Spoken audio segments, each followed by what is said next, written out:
Prince Harry has made a veiled reference to the challenges thrown our way in a major speech at the annual WellChild Awards. Harry used the speech to commend the courage of the children with complex medical needs before also touching on his own challenges. Andrew, what do you make of this? Well, it's one of these sort of sly digs, isn't it? Shakespearean elements going on here. Harry was at this Well Child event, which he's been going to for the last several years, and he was speaking about how challenging relationships between siblings are at this glitzy charity bash. He basically joked and laughed with some seriously ill children at the Well Child Award, and marks his 4-day event here in the UK. And he was talking to somebody called Declan Bitmead, who's 17, who was the winner of the Inspirational Young Person 15 to 28-year-old award, about his family and his brother. And Harry said, "Does he drive you mad?" And Declan replied, "No, no, we get on fine." Harold said, "Well, you know what, siblings." So he clearly worked on that sort of basis. He was also told they went to the same school. And Harry said, "Well, you're at the same school. That makes it more challenging." So clearly the references between the ongoing feud between Harry and William, every opportunity. But if only they were, you'll also see some glorious footage of Harry fighting with some of the children with balloon swords. Well, I think it's more the dagger in the back of his brother on this particular event. That certainly sounds like it. Now, of course, Meghan Markle is not in the UK, but her family drama continues to haunt her long after her royal exit. In 2022, the Duchess of Sussex estranged half-sister Samantha Markle sued Meghan Markle for allegedly defaming her in multiple interviews, including that 2021 tell-all with Oprah Winfrey. Now, the case was dismissed in 2024, but she's appealing the dismissal, so of course fighting back against Meghan. What can you tell us about this? Well, you're absolutely right. It's this sad defamation, as though we had one family tragedy, would be too many. We've now got two, and Meghan and her ongoing fight with her half sister and her father continue to dominate the headlines. Basically, during that wonderful, famous, I say wonderful, that interview, that infamous interview with Oprah, she said, quite. "I grew up as an only child, and you're telling people you raised me. I don't remember seeing her when I was a kid at my house, even when they would come round." Samantha's alleging the statements basically was about hateful misinformation. She's saying that it's defamatory.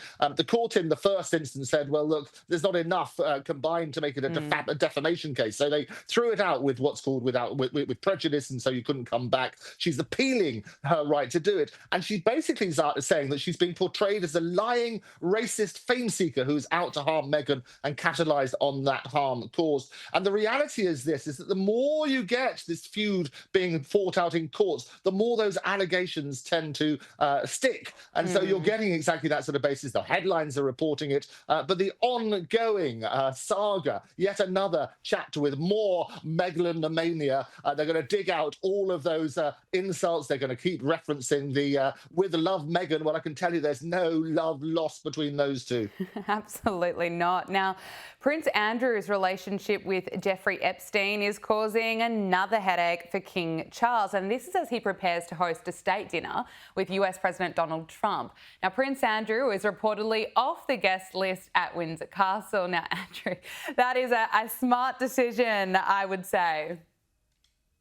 A very smart decision, I think, with all sorts of files being released at the moment and people being associated around the world, obviously associations, some of which those people are denying. But clearly, Prince Andrew is no longer a serving royal. The president is going to be coming over here. The first time a president has come for the second term. Normally what happens for the second term, the king and queen, the monarch, invite them round for a cup of tea. But he's having yet another state banquet. It's being held in Windsor Castle. I'm actually going to be over the road. There's going to be an event there, and we're hoping that the president might pop in and say hello and says how much he enjoys my little section on your show. Oh, Gabriella. But I will be in Windsor at the time. Sort of, no doubt it was on same time next week. I can report on what's going on there. But the reality is exactly that. Prince Andrew is not on the guest list. It's too embarrassing. He wouldn't be there because he's no longer a serving royal anyway. And I'm sure that President Trump will be won't necessarily miss Prince Andrew this time. No, I think you're right there. Look, finally, Buckingham Palace has announced the funeral of the Duchess of Kent will be held at Westminster Cathedral on September 16. And of course, the King and the Queen will be among senior royals who will be in attendance. But Andrew, this is going to be the first Catholic funeral for a member of the royal family in modern history. Is that right? So absolutely. So Catherine, Duchess of Kent, she was a much loved royal. She died on September the 4th, and she was 92. She died at Kensington Palace. She's going to have a requiem mass. It's the first Catholic. It's going to happen on September the 16th at Westminster Cathedral. It's the first royal funeral in modern history, reflecting her conversion. She had a conversion in 1994. It's unsure because Harry's over here at the moment. He may extend his visit and do that. We've had no reports yet that he's actually met with Charles.